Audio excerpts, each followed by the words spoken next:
All right. Happy, beautiful, amazing day. I'm here with an absolute powerhouse, elite coach, Justin Mihaly. He cut his teeth as a personal trainer. He got his certification in 24 hours. I never heard of anybody doing that before. Then he had a full dance card of clients that he took to such a high level. He became quickly known as one of the best coaches, not just for health and fitness, but for bodybuilding. Had 22 people with pro cards, some top 10 finishers in the Mr. Olympia. That's a very, very powerful resume. But today, let's talk about your own journey, what you learned, and how you use those universal principles and a lot of wisdom and good analysis to tune up, someone who's struggling or even the best of the best. Happy, beautiful day, Justin. Yeah, happy, beautiful day to you as well, Dr. Bob. What an intro. My goodness, I hope I can live up to the hype. Well, I enjoy your content, and I was binging on a little bit before. And let's go back to that backstory.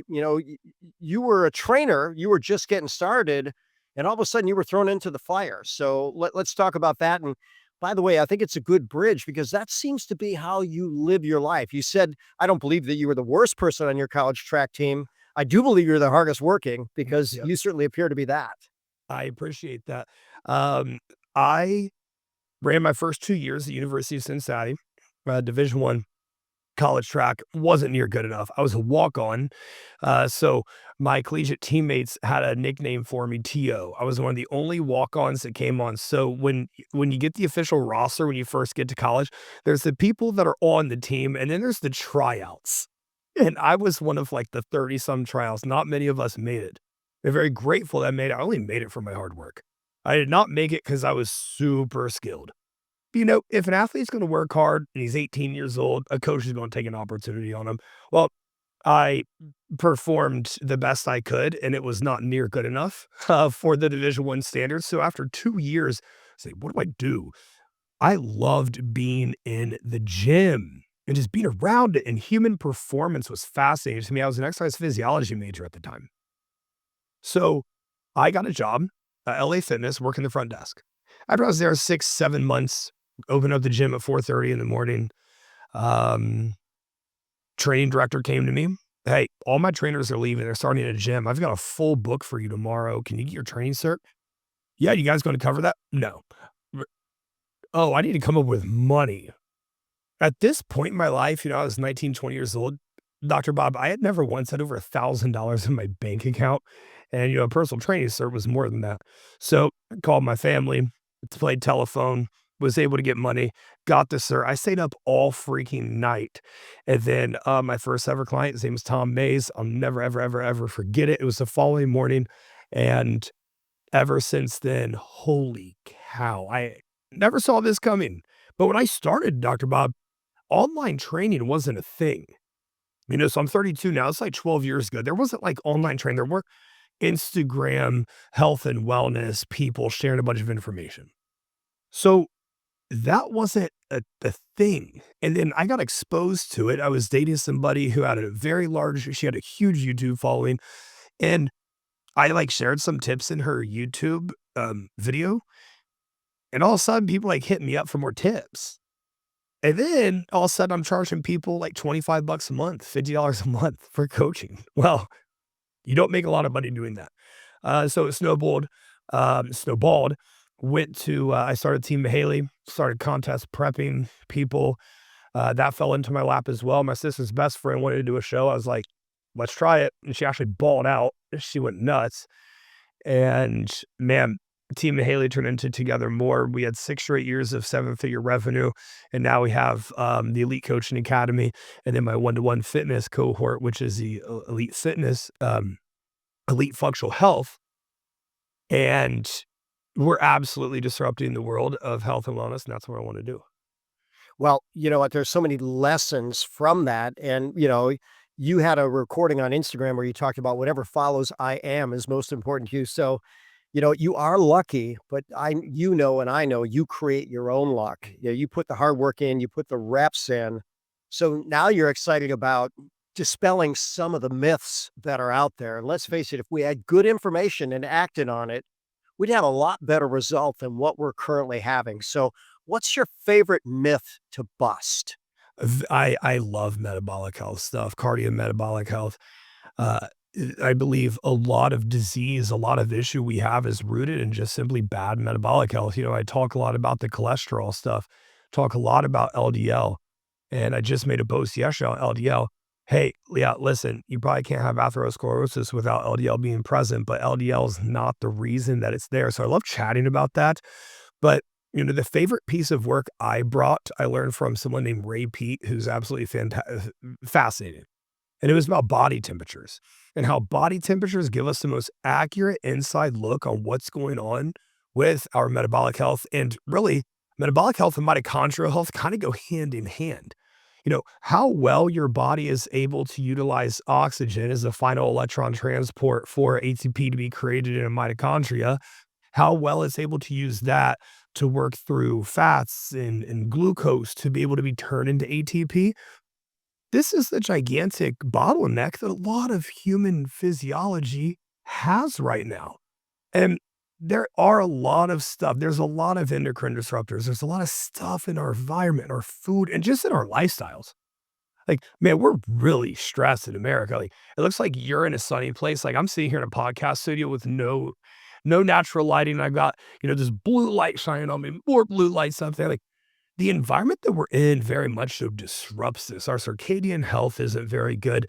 And so the body temperatures is something I'm fascinated by because that gives us the best look as to how someone's metabolism is running. And really, Dr. Bob, in my opinion, how well your metabolism is running is kind of how well you're running as a human. You can't have low metabolism and be high sex hormone. It's just not going to happen. You can't have low metabolism, be super cardiometabolically healthy. And so if we can fix this root, and that's not with T4 only therapy, if we can fix this root, which in my opinion, there's a gut permeability interplay, there's a lot of gut dysfunction. In my opinion, you should be having a bowel movement every single day. And I can't believe that it's that outrageous to say where people don't believe that. I believe that we should feel hunger every day. I believe that we should be very insulin healthy. I believe we should have a triglyceride to HDL ratio under 2. And I believe we should wake up with body temps in 97.6 or above, and it should rise throughout the day and then fall again at night while our body cools off to prepare for sleep. And apparently, it's super controversial to believe that men should be high testosterone. And I personally can't believe that, but the only people that are really ever bothered by that is men that are low testosterone. So maybe there's something to that. Yeah, there's some things I want to expand on a little bit. One, triglyceride HDL ratio, most important ratio. The other numbers really don't matter. I'm going to tighten it up a little bit. I actually want 1.5 to 1, or if you're at risk, I actually want you 1 to 1 or less because we know you can reverse cardiovascular disease. Yeah. Secondly, LDL. You talk about a critical player that's gotten a bad name. The data is very, very clear for 92% of people over the age of 60. Now I'm there, you'll be there in double your lifespan now, but for 92%, it's associated with longevity. Now you also, when we start talking about thyroid, you threw out T4. It's going to be the major regulator of mitochondria. By the way, you also talked about light, dark cycles, circadian rhythms, things like that. Melatonin is a mitochondrial specific antioxidant. So let's address T4, T3, stress, mitochondria, endocrine disruptors, and melatonin, and let's just have fun with that. So which one of those you want to start with? Let's start with T4. Okay. Start with some T4. So what often happens is we'll go get some poor thyroid panels back, and then we get put on this T4 only medication. Well, to me, a poor thyroid panel, again, this goes back to gut and liver interplay. So now a majority of our T3 is synthesized in the liver from T4. So if we put T4 in the body, we're just expecting that in a body full of dysfunction, that the liver is going to be able to turn this into T3. When we see hypothyroidism or even subclinical hypothyroidism commonly in an estrogen dominant state. And estrogen dominance is not just a female thing, that's a male thing as well. If you're a female, you can go to omnicalculator.com, look up progesterone to estradiol ratio, put in your numbers, and if it's under 100, you're estrogen dominant. This doesn't mean that you're high estrogen. This typically means you're low progesterone, which is the antagonist of estrogen. And in men, progesterone is crazy important as well. But we're going to focus on the metabolic cascade here. So we put T4 in. It obviously makes the T4 labs look better. It'll typically make the TSH labs look better, but we're not actually getting any more metabolic activity from that, as T3 is the active metabolic hormone in our body. T3 is what goes to the mitochondria and tells it to create more ATP. T3 is the backbone to cholesterol being synthesized into sex hormone, which requires LDL to get into the mitochondria for this process to actually happen. So we we're missing the mark with only going T4. And now what happens? We have this low metabolic health, and low metabolic health equals poor motility, stuff staying in our gut a little bit too long. Now we have a SIBO or we have an IBS, which kind of go hand in hand at this point from what we're seeing at least. And now we have a whole other cascade of estrogen dominance, low thyroid. We have SIBO, IBS. We're probably going to have some high serotonin. The serotonin made in our gut doesn't necessarily cross the blood-brain barrier, but doesn't our brain kind of mimic what's going on in the rest of our body? So now we're going to increase brain serotonin simply because, and even if we don't, even if we only have high gut serotonin, that's still a place where overgrowth starts happening. So we're just having all these cascade downfalls. Then, for men and women too, for men, it's very touchy for me. I saw what statins did to my grandfather's life. Unfortunately, my father, really trusts his doctor and still uses these statins. And I saw what happened. And so now we have poor cardiometabolic health. Now we do have an issue of LDL causing plaque to form. And now we're depleting the mitochondria of CoQ10, which is, I call that kind of when you go to start your car. Well, I guess we don't use keys for cars anymore. But if you're to hit the start button on your car, that's kind of the CoQ10 for the mitochondria. Now we don't have this. And the cascade from there just really kind of gets insane. I see it in my father. I saw it in my grandfather, like the mental effects that happen from these things. It's just so intense. And call me crazy, I don't think we need any of them. But Well, if we don't have any of them, there's some people that are losing a lot of money, so well, one, that's a tangent we could take, right? We could argue, and some people would, that they're given T4 fully knowing they're not making T3 because, okay, that didn't work. Now, what other drugs do you need? The thing I want to say about statins, there was an article written years ago. It was called Lipitor Thief of Memory, and it was written by a NASA flight surgeon. So it's not good for the brain. The brain has far more cholesterol than an egg, and I forget the exact numbers, but it's something like 5x. So we need cholesterol for the brain. We need it for our steroid hormones. But I'm pretty amazed at how you've nailed first principles. So Elon Musk is a big fan of first principles. The first principle of life is energy. Mitochondria is where most of it's made. Thyroid is where it's being driven. Toxins and stress are what are inhibiting it. And just by way of background, T4, the most abundant thyroid hormone, T3, the most active, 3 to 8 times as strong as T4, depending upon the tissue. But here's a very interesting fact. If you take T4 and you're not making T3, you may be making reverse T3, which is a profound inhibitor. But you said something that very few people know. Let's talk about the link. What is your experience with men and progesterone? And how did you figure that out for men? Because a few remote people that were very brilliant figured that out. But most people think progesterone, wait a minute, that's a female hormone. mhm. Very common to believe that, and I do believe that progesterone is the most important female hormone. But in men, progesterone has a strong interplay as well with our overall endocrine health and cardiometabolic health. One, it does make arteries more flexible. Two, it does make our androgen receptors much more sensitive. So, like in the bodybuilding world, you take some Progest-E, which is micronized progesterone mixed with MCT oil and vitamin E. We put that sublingual, it gets right into that bloodstream.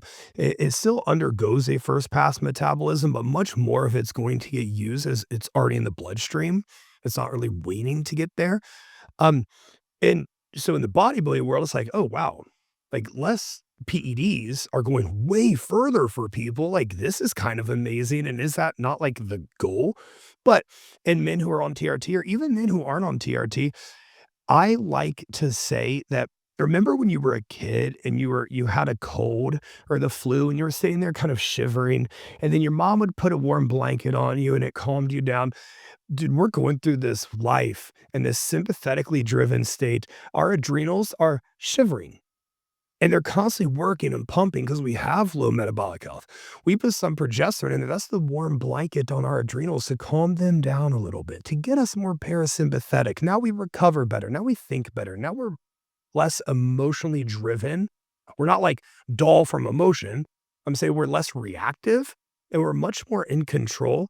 And then, I mean, we can get into how it's a precursor for GABA. A lot of men struggle with dopamine addictions, right? It's everywhere, whether it be social media, whether it be things that I probably can't say on a podcast that rhyme with corn, whether it be drugs, stimulants, whatever the case may be. Well, if we increase the dopaminergic tone in the brain, which progesterone does, then we're going to be more in control of those things as well. Makes you sleep deeper. I mean, the benefits are endless. Now, how I have my people take my guys take Progesti, we're gonna do 1 to 2 drops, 2 to 4 nights a week. If you do it too much, which I've done, you start feeling dull. You kind of lose that edge. Even on high testosterone, we kind of lose that edge. The libido will drop. You just feel a bit too docile, maybe. No man wants to feel that way. For women, it's obviously great. Puts them in a very feminine state, puts them in a very parasympathetic state. And men's bodies handle a sympathetic state way more. Men were out hunting against saber-toothed tigers 300,000 years ago. Like, women were at the homestead and building a house. Like, women are supposed to be in that feminine, parasympathetic, calm state. Men are supposed to have some drive. There's supposed to be a fight or flight response, but it shouldn't be all the time. So I love it in that use case and helps fight inflammation. Very much so, in my opinion. There's a mitochondrial biogenesis interplay as long as we do have healthy testosterone. As testosterone increases mitochondrial density, and all of that means we're going to make energy better, which goes back to the first principle. So I'll go to an oldie but a goodie. There was a book years ago is called What Your Doctor May Not Tell You About Menopause by a guy named John Lee. And he would talk about the uterus in the female and uterine cancer. And he'd say there's a hormone environment. And before I go into what that environment is, he said, by the way, the prostate is the embryologic analog to the uterus. Well, we don't see a lot of uterine cancer. Why? Because there's so many women that go into menopause without their uterus. You know, doctors say, well, you don't need that anymore. Let's get rid of it.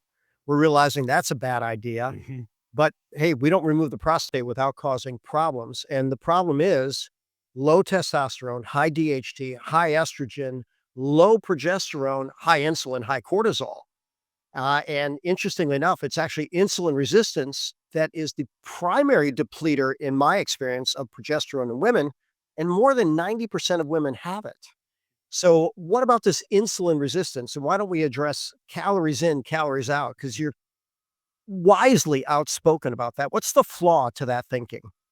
So calories in, calories out is great in a scientific equation. The issue is hormones control where body fat loss comes from. So if we're just going to focus on weight loss, we can look at GLP-1, for example, here.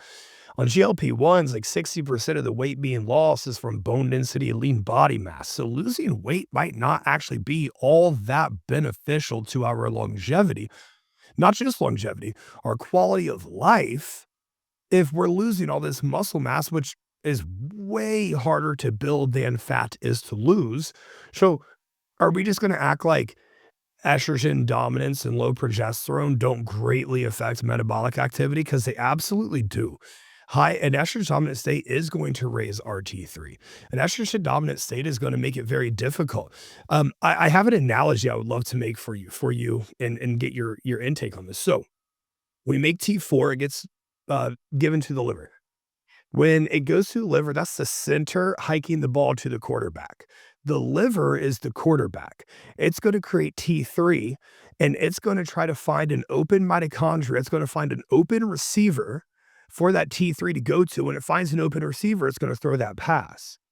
Well, things like estrogen dominance, those are the defenders. So if all the receivers are double covered, it's going to be very difficult to throw that pass. Well, if we can't put that T3 to use, what's it going to end up? It's not just going to stay T3. We're going to end up at RT3. And now we've got an offensive pass interference penalty. We got to go back 15 yards and we've got to start this whole process over again. Not a very conducive state to score touchdowns. And in real life, the touchdown is feeling good, having high libido, having great sleep, being able to build muscle, being able to do athletic things. And I don't think there's an age limit on that. There's many 70, 80, 90-year-olds who are still running and working out and who look great. And man, whatever they've done, I hope I'm in that same position. Yet, if we understand that the mitochondria, the wide receiver is not getting the ball, the mitochondria is not getting the T3, we go back to the whole, well, cholesterol is not being used for sex hormone synthesis. So we're low pregnenolone, we'll be low allopregnenolone, be low testosterone, and then the cascade just goes down from there. Not a healthy environment to be in whatsoever. No. Now, if we go with males for a moment, then too, body fat is an endocrine organ. We finally figured that out about 30 years ago, but it's the number one enemy of testosterone. So Charles Poliquin, one of my favorite friends and mentors, he would say, it ought to be criminal to give a man testosterone when he's fat. So maybe add a few comments on that one if you don't mind. Well, body fat is where that's where we turn sex hormone into estrogen. So more body fat you have, and also you're going to have more reactive oxygen species. We know that we're going to have some liver backup. We know that we have poor nutrient utilization, and we already are all pretty low micronutrient. Isn't it like 90% of people are low magnesium? Like that's important for every single enzymatic process and metabolic process that happens in the entire body, and we're just low in it. So as we look at the sex hormone cascade, as we look at body fat issues, and also male estrogen dominance, to me, is if your waist circumference is more than half of your height, we're probably too fat. And that could offend somebody, yet I mean, we could just look at lipid panels of people who match that criteria versus people who match the waist circumference being under half of your body height criteria. And it is going to tell you a big story. Look at their body temperatures. So if the food that you're taking in is not being used correctly, calories in, calories out does become much more difficult because we have poor hormonal health, and hormonal health does dictate the way that we lose body fat or the way that we gain muscle or the way we lose muscle. And so calories in, calories out becomes a little bit flawed. Now, it's still a principle to losing weight, sure. But there's a lot of bodybuilders getting way leaner than other people are ever going to be, eating a lot more things like carbohydrates and saturated fats than what most other people could possibly consume. Wonder why that is. Well, who has the lowest intake of seed oils? Yeah. Probably bodybuilders. Hopefully, Now, if they're if being properly guided, absolutely. yeah. Now, there's a point of diminishing returns. Bodybuilders push their bodies very, very hard because they're overcompensating with poor internal health to have high dosages. And also, your heart is kind of going to grow to a similar size as your body. It's a muscle. It's going to adapt.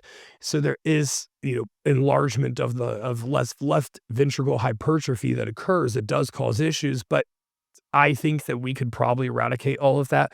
I tried chatting to the IFBB about that, and they weren't super interested in my thoughts. But way bigger, to touch on that and just put, I know most of your audience probably won't be bodybuilders. To touch on that, the diuretics are a way bigger interplay. And not to go on this rabbit hole, but there's certain jabs that you can get put into your body that are also way bigger interplay that tie into the left ventricle hypertrophy, that tie into the electrolyte mismanagement that also cause these issues, and I would say are a bigger problem than the actual PEDs are. So I think there's a lot of scare tactic around testosterone, even though the black box warning was finally pulled off. Finally, there's a lot more worry around that than there actually needs to be. Like, if you stay in good cardiometabolic health, TGHDL under 1.5, which I agree with, If we're at 2, we need that HSCRP, the high sensitivity CRP. That needs to be under 0.5. But there's probably a lot more fear around testosterone. Not you brought up prostate cancer. Like, man, we kind of know that the interplay there is not really existing Te- any longer. well, testosterone is actually good for the prostate. It's very good. Too much DHT could be a challenge. Yeah. And by the way, progesterone's a buffer there. So, It is. yeah, that's a wonderfully wise suggestion.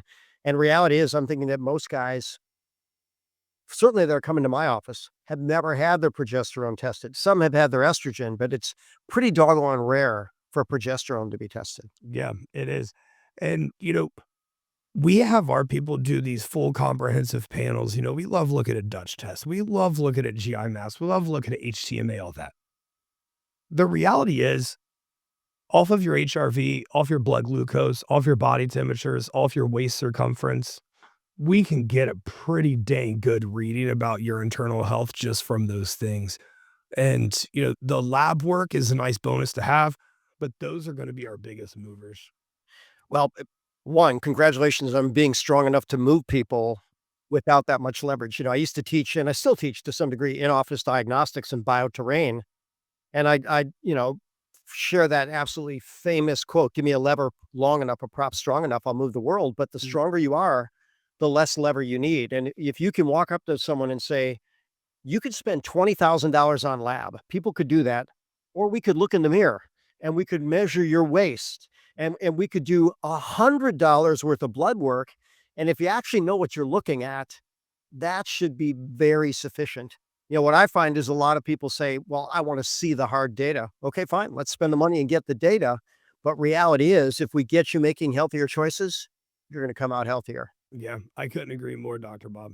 So where, is there a universal starting point with people coming to see you? Let's now go with this high level coaching because the best can get better. And how wonderful that you've got people that are realizing, hey, if this body isn't right, the mind, spirit, and life is not going to be right. So what's your starting point with these high level achievers? Sleep latency is a big one. How long does it take you to go to sleep? Under 15 minutes is pretty dang good. HRV's a nice one. I mean, the amount of people that are actually over a 50 HRV is very slim to none. Like, dude, honestly, can you get up in the morning and feel refreshed? Can you pick up a jog and hold it for a few minutes? I don't even need you to run a mile. Can you just hold a jog for a few minutes? Is our blood glucose waking up under an 88 and 90s per universal? I just like that 88 marker. Can we get under that 88 marker? Is our body temperature 97.6 or above in the morning? Is it raising after we consume food, specifically carbohydrates? Now, go back to that 97.6 for a moment. Superficial or oral? So we do oral. We do everything under the tongue. You like 97.6 for oral? I like 97.6 oral. 97.4, I'm not too concerned. 97.3, not great. 97.3s throw some B1 at someone and it's up to 97.7, so it's clearly not that big of a deal. But most people just aren't utilizing glucose. Back to the insulin comment, most people aren't utilizing glucose correctly. I mean, B1 is a glucose metabolism vitamin. And, well, we're almost all B1 deficient too, so let's go ahead and fix that. Well, let's go across the board there, right? I mean, B vitamins are starting to get a lot of press. They've come to realize that if you give folic acid, a synthetic form, it competes with the natural folic acid, and it may actually make you folic acid depleted. So do you have a broad-based nutritional recommendation that you like for people? We use B vitamin, like methylated B vitamins and whatnot. Honestly, Dr. Bob, decently sparingly. We go a little bit more direct in terms of, okay, we need some riboflavin. Okay, we need some B1. All right, maybe we do need some B12. But I think most things, this isn't sexy, but most things can be fixed with some really good sunlight exposure, a diet that's diverse in micronutrients, a diet that's diverse in amino acid diversity. I mean, I've told bodybuilders this for years. You're eating 400 grams of protein from one protein source. You don't have much amino acid diversity going on. And also you have to think of the neurotransmitter downplays from that, downstream interplay from that. Like the more diversity we can have in our diet, the more metabolically healthy we are. So this all ties back to the metabolism. If we have gut issues, or we have food sensitivities, or we have whatever the case may be, it's probably some metabolic issues going on there. So it's going to be person dependent. There's not a ton of people I haven't seen benefit from vitamin B1 since it simply does help you utilize glucose better in our body. And back to our lifestyle and environment, very challenging to be in a super mitochondrial, super circadian health focus. Our gut also works off its own circadian biology as well. So we want to be respectful of that. And I'm not going to sit here and act like I'm perfect with everything. Like, dude, I'm not above a lo mein. I'm not above crushing some seed oils. You want to offset that? Some mixed tocopherol and tocotrienol vitamin E is going to do a really good job of that as that gets stripped out of the seed oils during the refinement process. So we put that back in, and it definitely does inhibit some of the damage, if you will. But the reality is, they're not good for you. They're not good for you in high doses. And that's just, I mean, that really could irritate a lot of people. But that's just the fact of the matter. If you are only based on science that confirms your bias, then we're probably not going to get very far. But if we can understand the physiology, the biochemistry, a lot deeper than just rodent studies on mice that are already sick, and then we can probably go way further in moving the needle for people. Well, let's just bridge from that metaphor. What are we doing with humans? But we're measuring hundreds of thousands of sick people and then creating norms off of that. And, so many people go to a doctor, they have their labs go, your labs are fine. Yeah, but I'm not fine. Yeah. And then you start diving into what's T3 looking like, what's progesterone looking like, the things that people aren't looking at, but it's the basics that fix it.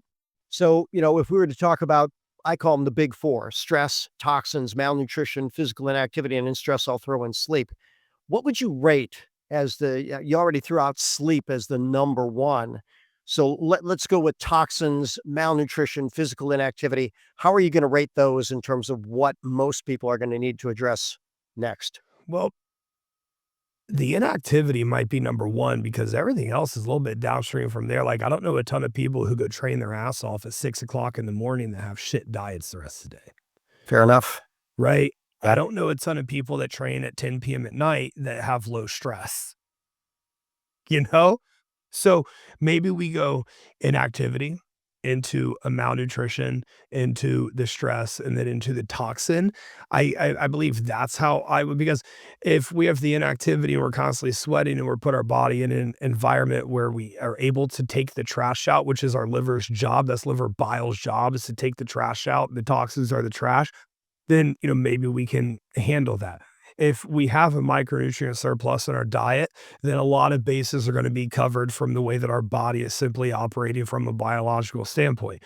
If we aren't super stressed out, which we can control through activity and micronutrient sufficiency, then we're probably going to go to sleep and wake up feeling refreshed, and men wake up with erections, and women having a healthy libido.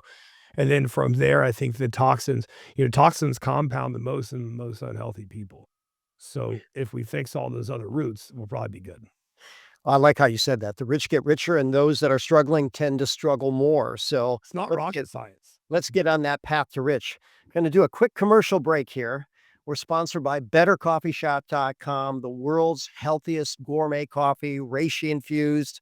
94% of coffee has either herbicides, insecticides, fungicides, molds, mycotoxins, metals, or all the above.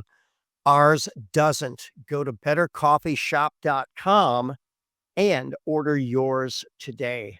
So I can't believe how fast this conversation is gone. I think we're going to do another in the future, but we're right at about wrap-up time. So any special message you want to share with the audience, or anything special you want to promote, and how do people reach out to you? Yeah, you can look me up anywhere. Justin Mihaly. The last name is Mihaly. We've got YouTube podcasts. We're on X. We're on LinkedIn. We're on Instagram. We're all over the place. So you can find us anywhere. We talk about a lot of fun, sexy things on Instagram because, let's be honest, things like peptides get a lot more clicks than me telling you to get out in the sun. Go out in the sun when it comes up in the morning. turn off the overhead lights when it gets dark in the evening? And can we get a little bit of barefoot touching the grass every single day? And if so, you're going to be ahead of 99% of people, to be honest with you. So, Dr. Bob, thank you so much for having me on. You're an absolute wealth of knowledge. Absolutely love seeing your stuff, interacting with you. So, thank you so much. I would love to have you on my show in the future. Well, let's schedule that. You're the young gun, the voice. You remind me. I don't know what you think of Alex Hormozy, but you seem like you've got his going on in a different direction, and I like your spin on it. I So, appreciate all right, Justin Mihaly, get a hold of him, watch his stuff on Instagram, listen to his podcast. I will be honored to be your guest on any health topic you want to share. So, with that said, I'm Dr. Bob Rakowski, absolutely knowing that we can all be happy, healthy, and successful.